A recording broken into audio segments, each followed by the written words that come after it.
Bismillahirrahmanirrahim. Assalamualaikum warahmatullahi wabarakatuh. Bertemu lagi bersama saya Heru Setiawan. Pada kesempatan kali ini kita akan membahas lagi tentang permasalahan hukum, dan lebih khususnya kita akan membahas tentang permasalahan hukum tata negara yang lagi hangat-hangatnya menjadi bahasan di negara kita ini. Salah isu yang paling hangat itu yaitu tentang mengenai jabatan presiden untuk 3 periode. Belakangan ini mulai menghangat kembali isu bahwa presiden dapat dijabat ataupun seorang presiden dapat menjabat presiden untuk periode ketiga. Namun dalam segi hukum, apakah seorang presiden dapat menjabat dalam 3 periode, dan apakah pernah di Indonesia seorang presiden menjabat lebih dari 2 periode, baik itu 3, 4, 5 dan sebagainya? Yang pertama, kita akan membahas terlebih dahulu dari segi hukumnya. Tentu saja dalam kita membahas tentang peristiwa hukum, tentunya kita akan membahas juga landasan hukumnya ataupun dasar hukum dari suatu hal yang berkaitan tersebut. Yang pertama itu tentang jabatan presiden. Jabatan presiden telah diatur dalam Undang-Undang Dasar Negara Republik Indonesia tahun 1945. Dalam Undang-Undang Dasar tersebut pada pasal 7 menjelaskan bahwa presiden dan wakil presiden memegang jabatan selama 5 tahun dan sesudahnya dapat dipilih kembali dalam masa jabatan yang sama hanya untuk 1 kali masa jabatan. Rumusan pasal ini telah dapat kita lihat secara tegas digariskan oleh pasal 7 Undang-Undang Dasar tersebut bahwa jabatan presiden selama 1 periode itu adalah 5 tahun dan dapat dipilih kembali untuk 1 kali. Ini penggarisannya ya, 1 kali itu berarti dapat dipilih kembali untuk 5 tahun berikutnya. Jadi total jabatan presiden ataupun seorang menjabat presiden dan wakil presiden itu adalah selama 10 tahun.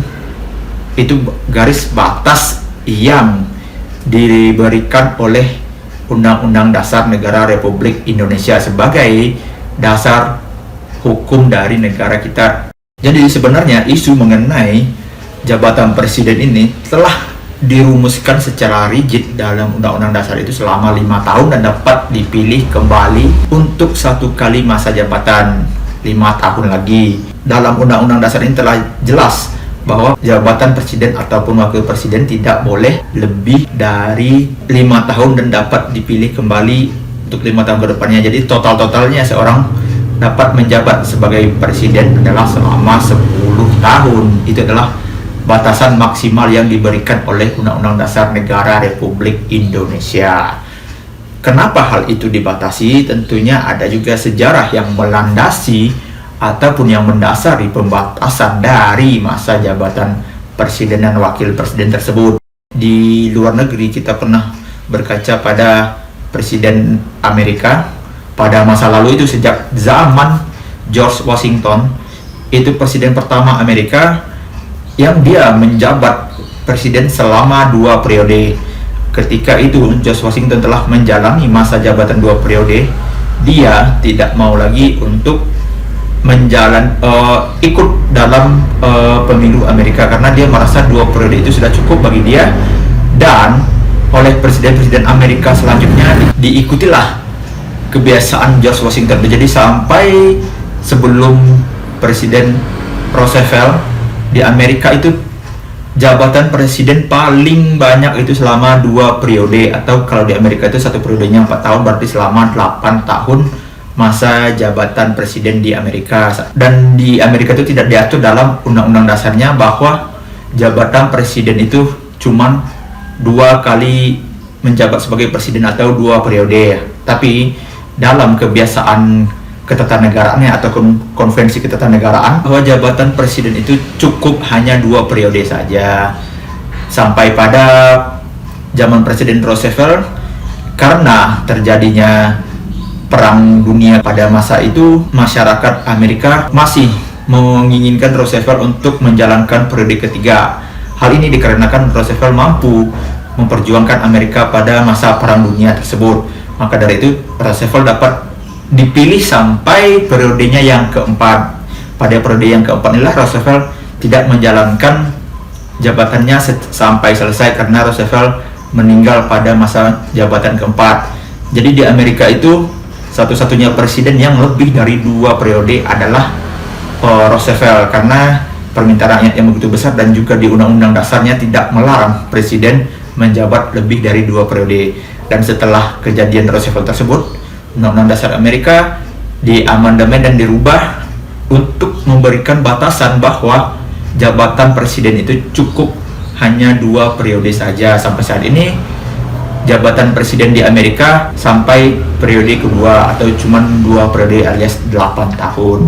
Di Indonesia pun ada presiden yang menjalankan lebih dari 2 periode, karena dulu dalam Undang-Undang Dasar itu kata dapat dipilih kembali untuk 1 kali masa jabatan itu belum ada, dan baru ada pada amandemen pertama Undang-Undang Dasar itu tahun 99. Jadi kita pernah, dalam sejarah kita pernah ada presiden yang menjabat lebih dari 2 masa jabatan atau 2 periode, yaitu Presiden Soeharto, yang mana Presiden Soeharto menjabat presiden sekitar 32 tahun dari beberapa pemilu seperti pemilu 72, 77, 82, 87, 92 dan 97. Karena di Undang-Undang Dasar kita tidak ada batasan presiden dapat menjabat beberapa periode, hanya saja dapat dipilih kembali. Karena dapat dipilih kembali itu, jadi makanya ketika ada pemilihan, Presiden Soeharto dapat mencalonkan diri ataupun dicalonkan kembali sampai masa hampir 32 tahun menjabat sebagai presiden.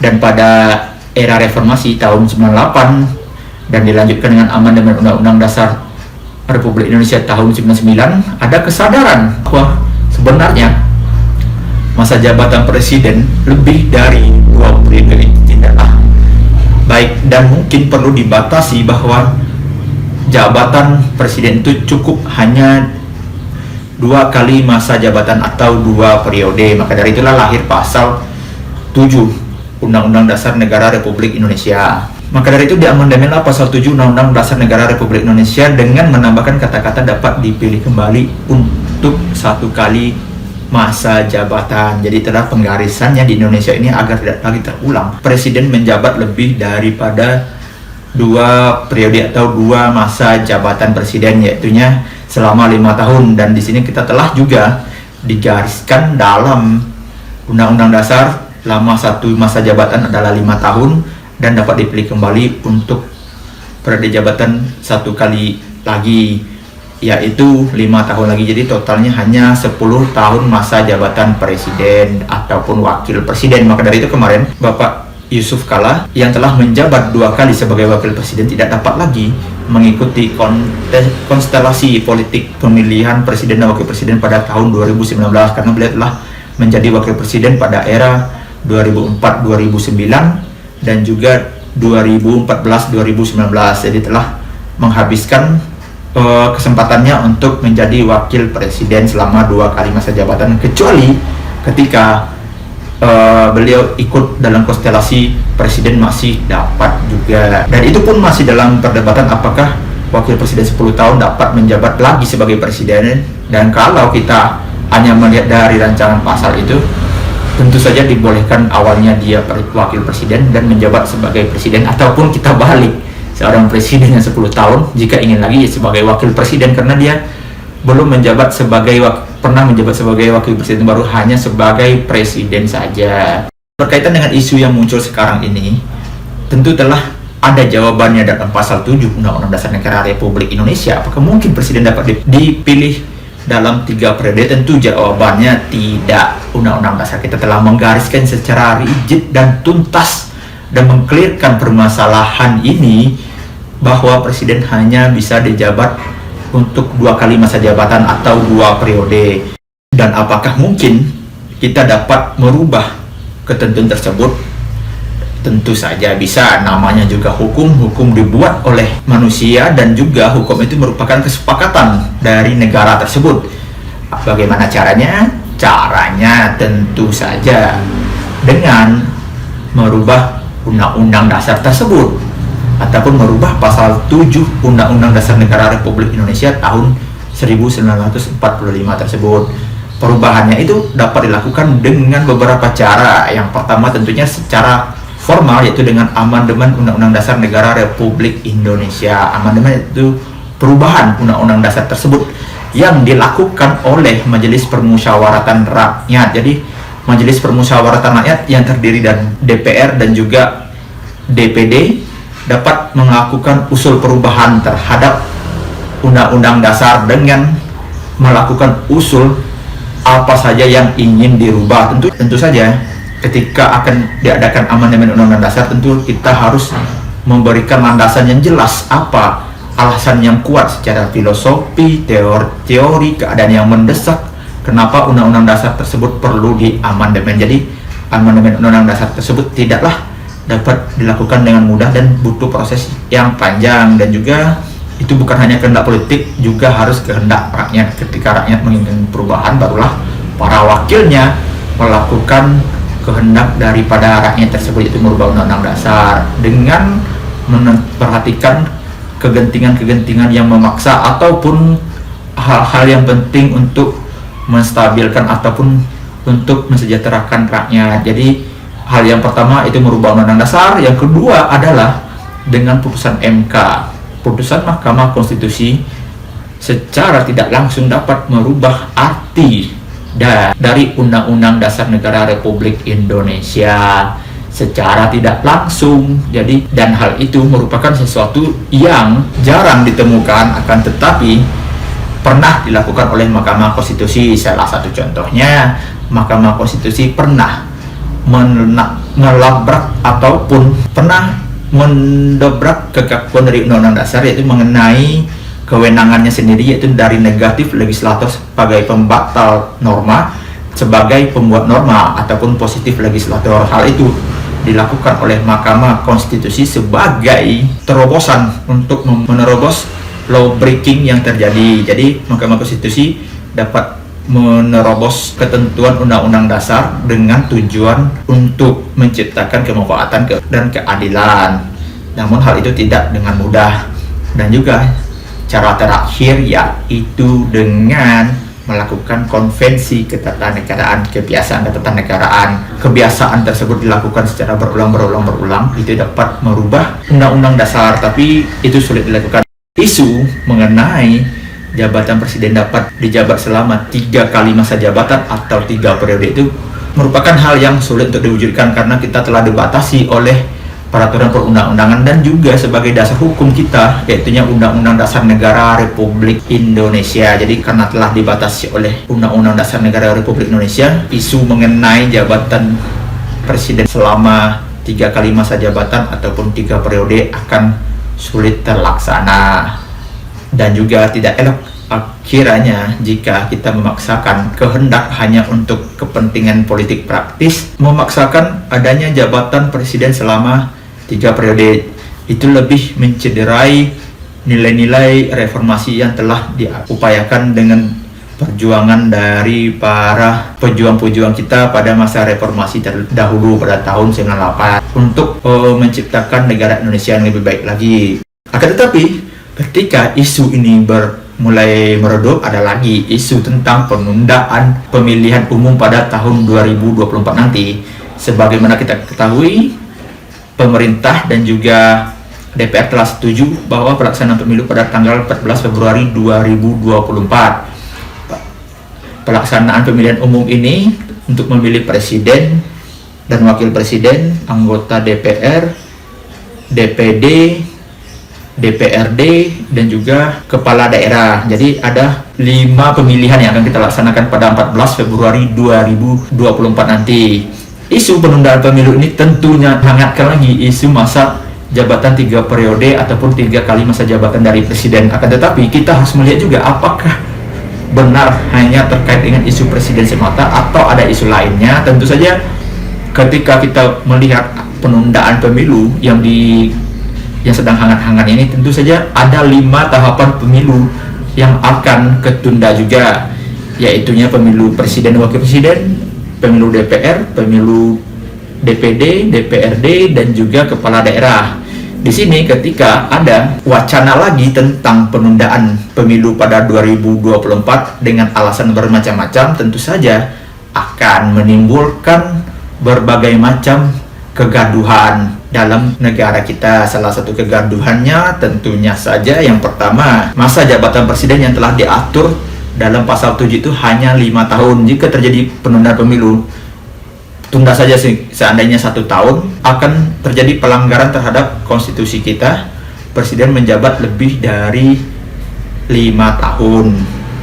Itu permasalahan pertama. Permasalahan kedua tentunya anggota DPR sekarang, DPD yang sekarang, DPRD yang sekarang, ataupun kepala daerah akan melebihi juga masa jabatannya. Jadi akan banyak permasalahan yang timbul, dan juga ada pihak-pihak yang mungkin akan mengambil keuntungan dari penundaan pemilu ini. Bukan hanya saja isu yang dikembangkan, penundaan pemilu ini adalah untuk kepentingan presiden dan wakil presiden, tetapi di belakang itu banyak, karena ada 5 tahapan pemilu dan 4 ini juga akan terbawa ikut serta diperpanjang masa jabatannya. Tentunya itu tidak baik untuk iklim demokrasi yang sedang kita bangun di Indonesia ini. Maka dari itu isu penundaan pemilu ini juga salah satu pelanggaran terhadap konstitusi kita, yaitu Undang-Undang Dasar Negara Republik Indonesia tahun 1945. Jadi dua isu yang berkembang saat ini merupakan bahasan yang menarik, akan tetapi juga menjadi kehati-hatian bagi kita agar negara kita ataupun demokrasi di negara kita terus berkembang ke arah yang lebih baik. Jangan sampai karena hanya kepentingan-kepentingan sesaat saja kita dapat mengorbankan demokrasi dengan isu-isu sebagai jabatan presiden lah, penundaan pemilu yang bukan hanya untuk presiden tapi untuk para pejabat-pejabat publik lainnya yang juga akan berimbas terhadap pemilu ini. Tentunya saja bukan hal yang baik bagi negara kita jika itu benar-benar terjadi. Kita dapat lihat dulu ketika Pilkada 2020 kemarin, meskipun kita dilanda badai COVID yang banyak dan permasalahan COVID kita masih belum selesai, tapi kita juga bisa melaksanakan Pilkada tahun 2020. Maka dari itu pada tahun 2024 nanti ya tidak ada alasan sebenarnya ketika kita siap mengendalikan COVID ini, dan juga kita telah punya pengalaman di tahun 2020 pelaksanaan Pilkada walaupun ada permasalahan tentunya dapat diperbaiki. Dan untuk 2024 tentunya saja akan bisa mengurangi dampak-dampak buruk dari pelaksanaan Pilkada 2020 kemarin berkaitan dengan COVID ataupun teknis-teknis pelaksanaan lainnya. Jadi tidak ada alasan bagi kita untuk mendukung kedua belah isu ini, yaitu isu jabatan presiden dan isu penundaan pemilu, karena itu akan melanggar Undang-Undang Dasar Negara Republik Indonesia tahun 1945 dan juga merusak iklim demokrasi di negara kita yang sedang kita kembangkan pasca reformasi tahun 1998 silam. Mungkin itu yang dapat saya sampaikan pada kesempatan kali ini, dan mungkin jika ada isu yang menarik lainnya akan kita bahas juga. Jangan lupa beri kritik dan saran, juga like, komen, dan subscribe. Wabillahi taufiq wal hidayah. Assalamualaikum warahmatullahi wabarakatuh. Bye.